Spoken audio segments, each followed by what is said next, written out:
네, 오늘 제목이 시험 받으신 예수인데요. 시험 받으신 예수.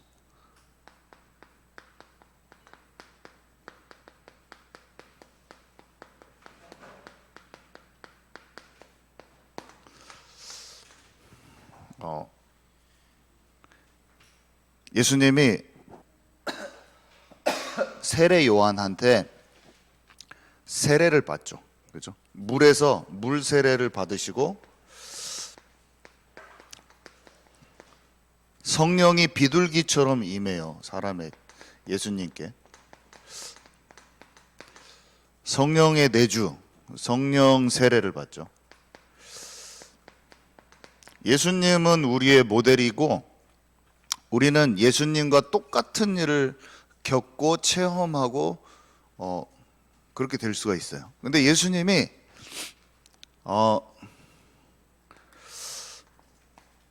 3년 동안 사역을 하시죠. 엄청 큰 능력, 사람들 앞에 말씀 전하는 내용 엄청 많이 나오잖아요. 그죠? 그리고 또 무리와 제자들 틈에서 제자들을 세워 나가십니다. 큰 무리를 이끄시면서 그 가운데 제자를 세워 나가시고 결국에는 이 제자가 세워지기 전에 십자가의 길을 걸으시고 외면당하고 조롱당하고 그리고 성육신 이 십자가 부활 사건 이후에 승천하시죠.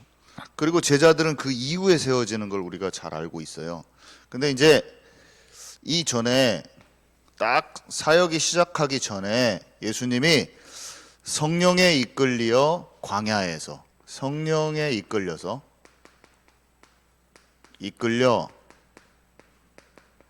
광야에서 사단의 미혹, 사단의 시험을 받습니다. 그리고 이 시험을 이기시는데 시작이 이 영적 상태가 시작인 거예요. 하나님의 성령이 오시면 하시는 일이 뭐냐면 가장 우리에게도 똑같아요. 성령이 오시면 하나님의 마음으로 움직여요. 성령의 법에 통치받아요. 성령의 법. 성령의 법이 죄와 사망의 법에서 너희를 해방하였음이라. 로마서 8장 2절에 보면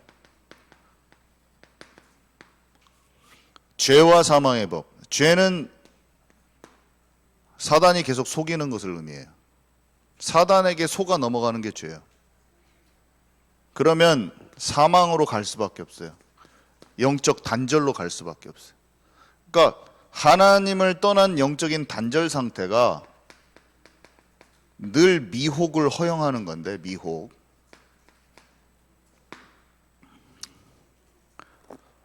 이 단절된 상태와 미혹을 죄와 사망의 법에서 벗어나 버리는 거예요. 해방된다는 거예요.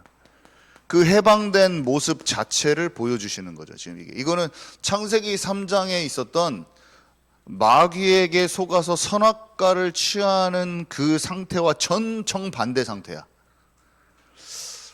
사단이 마귀가 딱 뱀을 통해서 선악과를 딱 갖다 줬을 때 하나님과 단절로 나아가면서 그 미혹을 딱 취해서 선악과를 딱 먹는데 예수님은 돌을 떡으로 바꿔 먹어라. 똑같이 먹는 문제를 가지고 딱 도전을 했을 때 말씀을 따라가 버려요. 사단의 말을 따라가는 게 아니라 하나님의 성령에 의지해서 하나님의 말씀을 따라가서 이겨버리는 거예요. 이게 믿는 자들에게 당연히 일어나야 될 상태죠. 그래서 우리의 마음판에 사단이 공격합니다.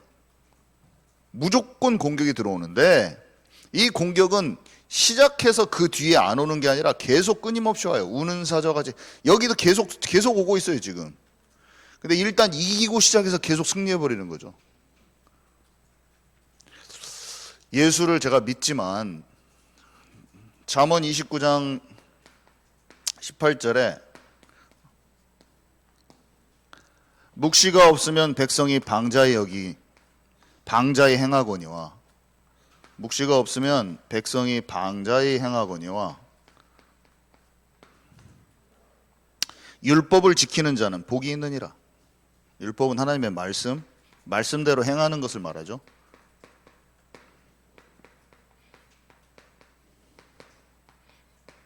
참 이걸 이해할 수 있다면 이게 지금 이거예요. 이거. 묵시라는 것은 계시를 뜻하는 것이고, 계시라는 것은 하나님의 말씀이 성령의 감동하심으로 말씀이 내게 부딪혀 오는 걸 묵시라고 해요. 계시. 하나님의 말씀이 아무리 있어도 그 말씀이 내 마음의 계시로 부딪힘으로 떨어지지 않으면 어떻게 되냐면 백성이 말씀을 들어도 방자하게 여기는 거예요. 행함이 없는 믿음. 야고보서 2장에 보면 행함이 없는 믿음이라고 되어 있거든요. 야고보서 2장. 대부분의 사람들은 행함이 없는 믿음. 제가 그래서 렘넌트 컨퍼런스 아무리 가봤자 소용없어요. 행함이 없는 믿음 속에서 수련에 참석해봐야 아무 소용이 없어요. 전부 다 죽은 믿음으로 살아가는 거예요. 야고보서 2장 우리 한번 읽읍시다. 야고보서 2장 14절에서 26절.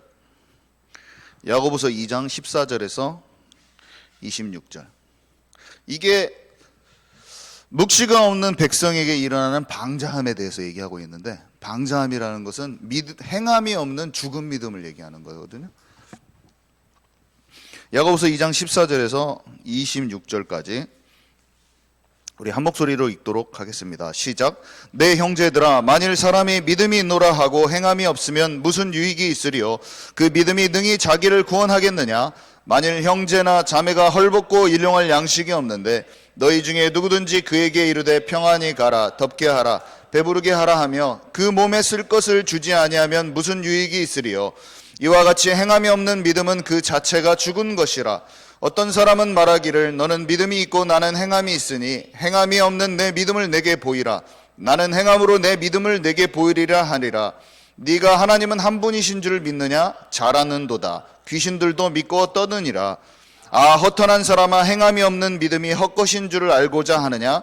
우리 조상 아브라함이 그 아들 이삭을 제단에 바칠 때에 행함으로 의롭다 하심을 받은 것이 아니냐? 네가 보거니와 믿음이 그의 행함과 함께 일하고 행함이로 그 믿음이 온전하게 되었느니라. 이에 성경이 이른 바 아브라함이 하나님을 믿으니 그것을 의로 여기셨다는 말씀이 이루어졌고 그는 하나님의 벗이라 칭함을 받았나니 이로 보건대 사람이 행함으로 의롭다 하심을 받고 믿음으로만은 아니니라. 또 이와 같이 기생 라합이 사자들을 접대하여 다른 길로 나가게 할 때에 행함으로 의롭다 하심을 받은 것이 아니냐. 영혼 없이 죽은 몸이 죽은 것 같이 행함이 없는 믿음은 죽은 것이니라. 행함이 없는 믿음은 죽은 것이다. 어떤 어른들이 진짜 나와서 대표 기도를 한다고, 주여 하나님 진짜 세계복음화가 되게 해주시고 근데 평소의 삶 속에서는 돈 중심인 거야. 평소의 삶 속에서 하나님의 세밀한 음성과 시시각각 변화하는 상황과 사건과 문제와 사람 속에서 결국에는 자기의 마음대로 움직이면서 그 믿음이 행함과 결부되지 않는 거예요. 그런 죽은 믿음이 수도 없이 여러분 눈앞에 펼쳐지고 있는데 거기서 벗어나 버리라. 죽은 믿음, 껍데기같이 교회만 앉아있는 믿음, 아니면 일들도 다 하고 기도도 다 하고 사람 앞에 믿음으로 말을 하는데 내게 사소한 결정에서는 다 사단에게 몸을 내주는, 작은 사소한 모든 삶 속에서는 내 맘대로 행하는 기성세대의 그런 영적인 거기에 믿음을 따라가지 말고 작은 것에 하나님께 진짜 마음이 하나님께 연결돼서 행함으로 나아버리는 그 믿음 속으로 제발 들어가시라. 사람들의 기준을 삼지 마세요. 절대로 말씀을 기준으로 삼고 절대 사람들의 모습을 기준으로 삼지 말라. 여러분들은 하나님께서 정말로 원하시는 그 기준 속에서 나를 전진해 가서 치유를 해버려야 돼요. 이 사람들 무시하란 말이 아니에요. 나의 기준은 말씀이 기준이 되어버려야 돼. 여기 보면 허탄한 사람아, 행함이 없는 믿음이 헛것인 줄 아느냐? 하나님은 한 분이신 줄 믿느냐? 잘하는도다. 귀신들도 믿고 떠느니라. 하나님을 믿는다고 말하는 사람은 너무 많은 거예요. 근데 삶 속에서의 모든 행함은 믿음과 결부되지 않은 채 너무나 많이 움직이고 있는 거예요. 기성세대를 본받지 말고 내 자신을 하나님 앞에 딱 세워서 그렇지 않은 부분들은 다 치유해 나가버려야 돼. 저는 항상 그렇게 하고 있어요. 저도 그렇게 해야 되죠. 당연히, 그죠? 제 안에 언행심사가 주님의 마음과 엇갈리는 부분들을 딱 기도하면서 하루를 딱 돌아봤을 때 그런 부분이 발견되잖아요. 그러면 죄책감 속에 있는 게 아니라 그런 나를 딱 하나님께 내놔버리고 딱 전환시켜요. 마음만 생각만 해도 바꿔져 버려요. 그런 나를 만나는 것에 두려워할 필요도 없어요. 그런 나를 저는 많이 만나요. 많이 만나왔고 지금도 만나지만 제가 예전에 많이 말했잖아요. 이 방향을 알고 기도하는 사람은 무조건 치유가 돼. 근데 부드러운 마음, 그걸 제가 부드러운 마음이라고 부른다고 그랬잖아요. 완성됐냐 안 완성됐냐가 중요한 게 아니라 내가 완전한 자가 됐냐 안 완전한 자가 되느냐가 중요한 게 아니라 다윗이 하나님의 마음에 합한 자였던 이유는 완벽해서가 아니라 부드러운 마음을 갖고 있었기 때문에. 굳은 살을 제거하라 이런 말 있잖아요. 굳은 마음을 제거하라 이런 말이 있거든요. 에스겔서 36장에. 굳은 마음이 없는 거예요. 오늘 다 될 필요는 없지만 하나님께서 나를 마음껏 움직일 수 있는 그런 영적 상태, 부드러운 영적 상태를 가져야 돼요. 그 사람은 반드시 변화받고 치유받고 행함과 믿음이 연결되어지는, 마음이 하나님을 쫓아가기 때문에 변화되지 않는 나의 행함이 점차 열매로 맺어지는, 그래서 성령의 열매가 실제 맺혀지는 거예요. 믿음만, 지식적 관념적인 믿음을 가진 사람은 성령의 열매가 안 맺어져. 성령의 9가지 열매 중에서도 맨 뒤에 3가지는 충성과 온유와 절제, 이런 것은 자기 자신에게 맺혀지는 성령의 열매라고 우리가 많이 배웠잖아요. 말씀을 통해서. 믿는데 아무 절제가 없는 것은 그 믿음이, 행함이 문제가 아니라 그 믿음 자체가 이상한 거예요. 사실은 묵시가 아직 안 떨어져서 방자히 여기는 상태로 가야 되는 거예요. 제가 이것을 하나님 도대체 왜 이 현상이 생길까요? 말씀을 통해서 정확히 설명할 수 있도록 조명 좀 해주세요. 그래서 좀 알아졌어요. 그냥 말씀을 통해서도 정확히 설명할 수가 있고, 너무나 많은 하나님의 백성들이 이렇게 돼 있는 거예요. 이것을 완전히 박살내버려야 되고, 우리 각 사람이 정확하게 이해하고 메시지로도 정확하게 정리되어서 정말로 소수일지라도, 우리 아이들이 여기 있습니다. 우리 정말 전체적으로는 많은 아이들이 있고 우리가 있잖아요. 여기에 있는 사람들만이라도 묵시를 경험하는, 하나님의 계시를 마음에 경험하는 사람들이 꼭 돼야 돼요. 그러면 살릴 수 있어요. 진짜로 올바른 시작이 될 수 있어요. 사람이 많이 와서 예배드리는 것보다 우리 여기에 있는 사람이, 우리 주혁이가, 우리 건이가 하나님의 말씀을 정확하게 알아듣고 그 마음이 부딪혀 오는 사람이 되면 끝나는 거예요. 우리가 좋은 시작을 할 수 있죠. 자, 그래서 예수님이 먹고 사는 문제, 떡은 먹고 사는 문제죠. 먹고 사는 문제 때문에 세상 나라에 다 속할 거예요. 앞으로 보세요. 세상이, 강대국이, 힘 있는 자들이, 세상은 세계는 나라가 지금 전체가 글로벌화 되면서 나라들이 나눠져 있는 것 같지만 강한 힘에 의해서 통제되고 있어요. 사실상 먹고 사는 문제를 가지고 사람들을 압박하고, 지금 막 기름값이 진짜 많이 올랐잖아요. 전쟁을 통해서 여러 가지 주식 변동과 엄청나게 지금 물가가 많이 올랐잖아요.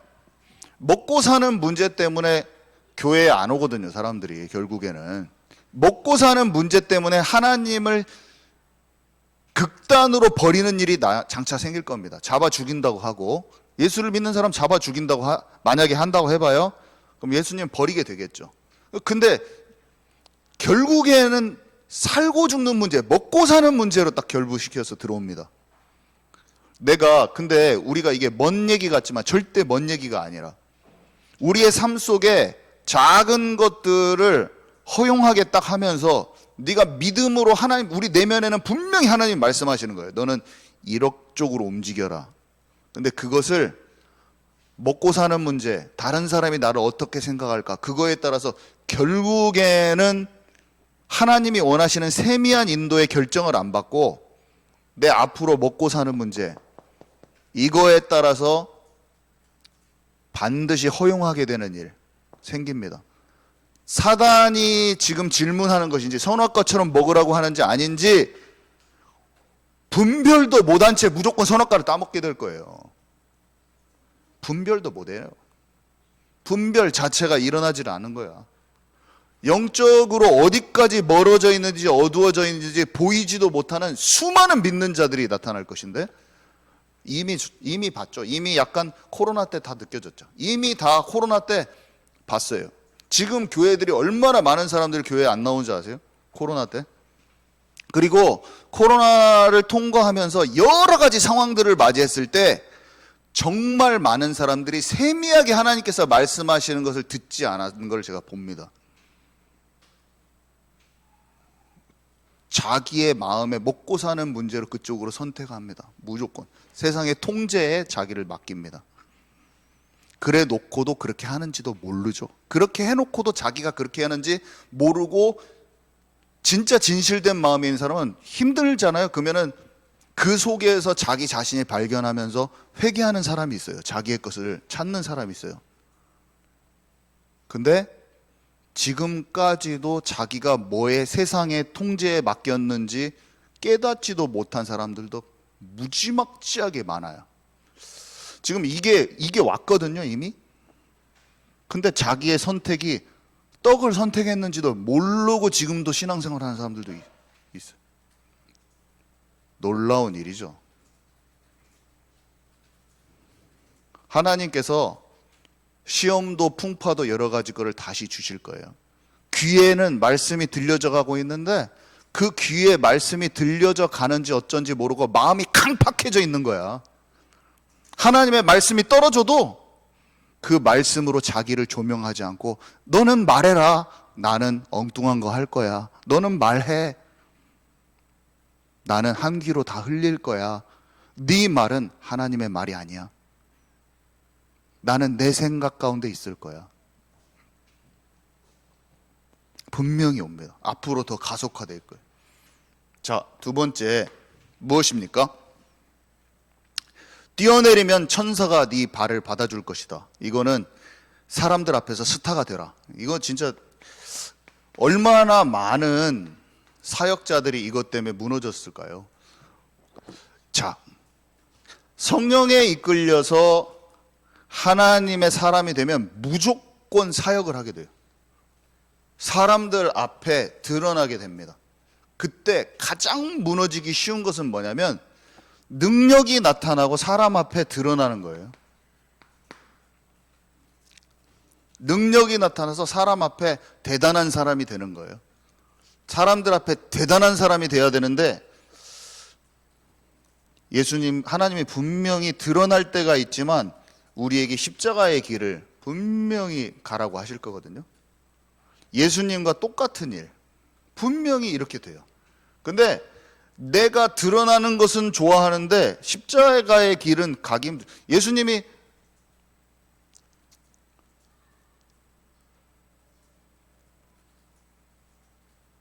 하나님이 원하시는 그 잔을 피하지 않겠다고 고백하는 그 기도의 순간이 있잖아요. 그죠?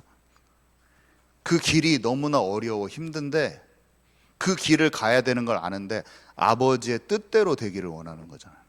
우리의 육신에 우리가 사역도 하고 성령 충만 받지만 참 내가 가야 될 길이 분명히 어려워 보이는 그 일이 우리 앞에 닥칩니다. 사람들이 몰라요. 주변에서 내가 가야 될 그 길이 어떤 것을 통과해야 될지 모릅니다. 주변의 사람들이 깊이 안 알아줘요. 요셉은 형들이 다 배반하는 그 길이요. 다윗은 정말로 자기를 사랑해주고 아껴줘야 될 장인이 자기를 죽이는 일이요. 사울왕이 계속 죽이는 일이요. 아들이 자기를 배반하고 공격하는 일이요.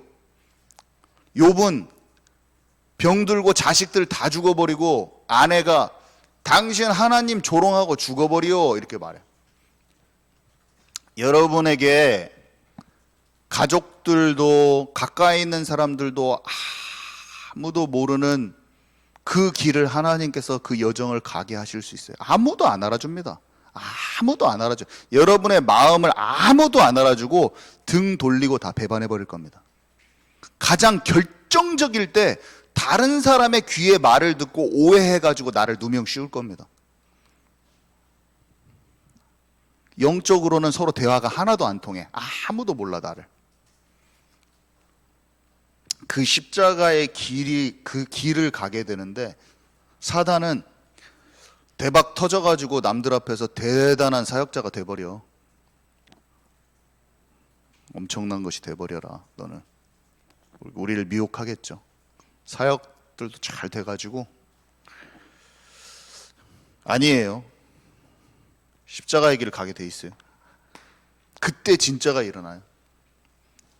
예수님은 부흥되고 끝나지 않고 부흥을 못 보고 제자들이 영적 체질로 변화되는 그 시작도 못 보고 가셨어요.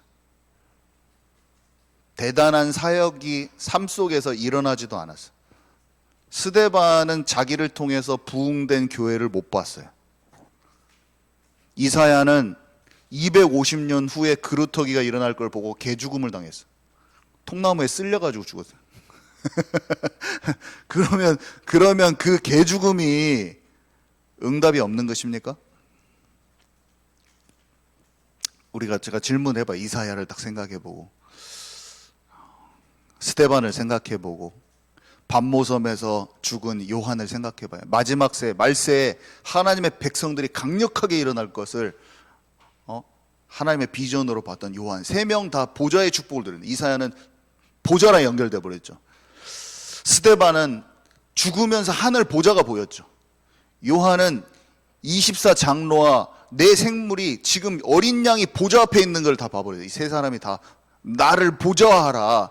지금 기도 속에서 천국 하나님의 보좌 앞으로 딱 눈앞에 이끌려져 가버려요. 그 자리에서 지금 멀리 있는데 이끌려서 딱 보여버린 거예요. 내 앞에, 내 눈앞에 보좌가 딱 보여버리거든요. 그죠? 하늘 보좌에 통치하시는 분, 그분의 명령이 떨어지면 천군 천사가 실제로 심부름하면서 역사하는 말씀이 떨어진 곳에 하나님 말씀이 성취되는 비밀을 알고 너희가 이전에는 아무것도 구하지 아니하였으나 이제는 내 이름으로 무엇이든지 원하는 대로 구하라. 내가 행하리라. 그 정확한 비밀을 알고 있었던 이 세 사람이 다 똑같이 개죽음을 당했어. 뭐 이런 제자도 못 세웠어요. 뭐 어디 제자가 어디 있어 이 사람들이. 그치만 하나님께서 미랄처럼 죽어진 이 사람들 통해서 참된 열매가 맺어져 있는. 그 당대에 제자를 세워진 사람 볼 수도 있죠 우리가. 그렇지만 그리 아니하실지라도 주께서 우리를 건져주시겠지만 그리 아니하실지라도 죽으면 죽으리라. 진정한 응답. 우리를 다 등 돌릴지라도 가까이 있는 가족들이 아무도 내 마음을 몰라줄지라도 상관이 없어요.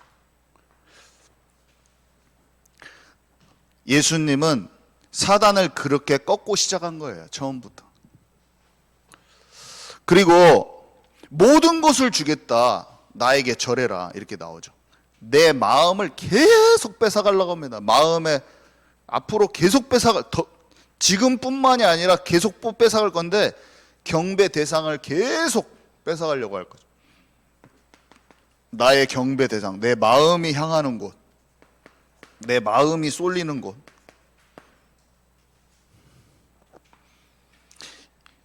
예수님이 성령을 받으시고 이것을 딱, 저는 이게 진짜 지금은 너무 믿어지고 이게 뭔지 알겠어요. 이 영적인 게 무엇을 공격하는지 너무나 알겠고, 뭐가 잘 보이냐면 결국에는 예수를 믿는 건 지식적 관념적이 아니라 정말로 세밀한 것에, 사소한 것에 세밀한 인도받는다. 제가 이 말을 계속 쓰는 게 이유가 뭐냐면 사단이 속이는 그 속에서 내 생각 대신 하나님의 말씀을 계속 세밀하게 인도받아야 된다. 제가 그래서 맨날 그 말을 하는 거예요. 세밀한 성령 인도, 이 말을 하는 이유가 뭐냐면 사소한 마귀의 속임수를 간파하고 실제로 이기는 순간순간 다 이겨야 된다. 그런 의미로 말을 하는 거죠. 세밀한 성령 인도를 안 받으면 결국에는 자기 고집대로 하는 거예요. 자기 자존심대로. 예수를 다 믿고 제가 여기서 다 말해놓고 삶 속에서 일어나는 많은 순간순간 있는 것은 내 생 고집으로 다 하는 거야. 막 내 주장으로 딱 하고, 하지마, 내가 이렇게 막 내 마음대로 하라고 막 다 해버리는 거예요. 성령의 인도도 필요 없이 그냥 내 마음대로 그냥 막 중고등부 다 내 마음대로 다 해버리는 거예요.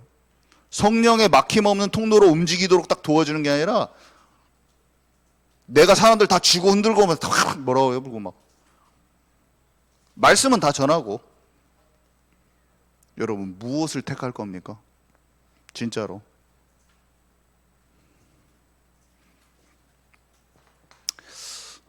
저는 부드러운 자가 돼갖고 이거를 치유해 나간 사람이 될 거예요. 내 자신. 다 되었다 그것도 아니고 진짜 부드러운, 마음이 부드러운 자가 돼가지고 이것을, 내 자신을 치유해 나가는 자가 될 거예요. 이거죠. 이거 진짜 더 잘 설명했으면 좋겠는데 이렇게만 이렇게 설명을 못 하겠어요. 더 세밀하게 잘 설명을 못 하겠어. 예수님이 이긴 후에 가는 곳마다 흑암이 꺾이고 주의 천사가 수종 들었대요. 성경이 가장 중요하게 말하는 게 이 하나님의 나라고, 감람산에서 40일간 하나님의 나라를 예수님이 설명하셨는데 예수님이 뭘 설명했는지 제가 알 것 같아요.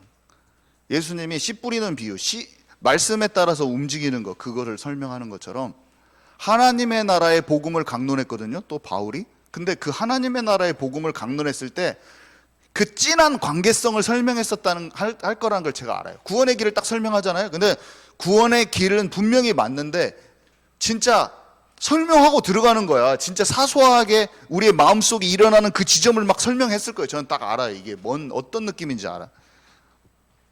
하나님의 나라를 설명하고 들어간 거죠. 마귀에게 속지 않는 그 찰나에 우리의 마음속에 일어나는 지점들을 막 설명하고 들어가는 거야. 하나님의 마음을 놓쳤을 때 상실한 마음이 돼서 열매 맺는 게 로마서 1장 28절이었잖아요. 잘 아시죠? 사소한 미움, 파당을 만들고, 옛날에는 예수님을 믿었으면 됐지 막 하면서 와, 나 진짜 율법주의에 너무 눌려가지고 믿음이면 끝났는데, 그러면서 제가 우유곽을 땅바닥에 팍 버려서 이게 도덕적인 거 중요하지 않아. 처음에 믿었을 때 그런 것도 필요했어요. 저에게는. 왜냐, 너무나 율법적인 걸 지키는 것보다 내 믿음은 하나님께서 인쳐 주신 거기 때문에. 근데 몇 년 지나서 금방 알았어. 서기관과 율법학자들의 그들의 의의보다 더 높지 않으면 우리가 하나님에 못 들어간다. 그게 뭔 말인지 이해가 돼 버리더라고. 그냥 실제로 열매 맺게 돼. 성령의 열매. 죄와 사망에서 실제 해방되면서 이겨지는 거예요. 로마서 8장 2절이 이해가 안 갔다니까 제가. 왜 그러냐면 죄가 이겨지지 않는 나 자신을 보니까 해방이 안 된 거야. 그러니까 말씀이 적용이, 내한테 그 말씀이 응하지가 않는 거예요. 근데 죄가 실제로 이겨지니까 응해버리네. 말씀이 해방된다는 게 미혹이 간파되면서 그 미혹되는 것을 이겨지는 그 하나님의 나라를 우리가 경험하게 되는 거예요. 그렇죠? 이해 가시죠? 내 마음에 두 법이 싸우는데 7장에서 설명이 들어가잖아요. 바울이 내 안에 내 욕구대로 본능으로 하고 싶은 욕구와 하나님의 법이, 말씀이 같이 움직이는, 근데 거기서 해방됐다고 바울이 얘기해버려요. 그런 공고하고 오호라 나는 공고한 자로다 말하다가 설명이 들어가는 거예요. 지금 성령의 법에 통치받아서 이겨지는 부분을 설명하는 거예요. 로마서 7장 8장이 이해가 안 됐는데 딱 이해가 가. 예수님 믿고 얼마 안 지나서, 몇 년 지나서 정확하게 이해가 되더라고요.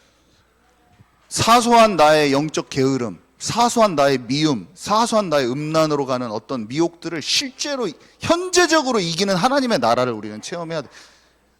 애들 살리려고 하는 것은 나중에 해도 돼요. 우리가 살아남으면 끝이야. 그러니까 몇 명이 살아남으면 끝이야. 저 어떤 생각이 드냐면, 애들 우리 좀 잘 안 오지만 상관없어요.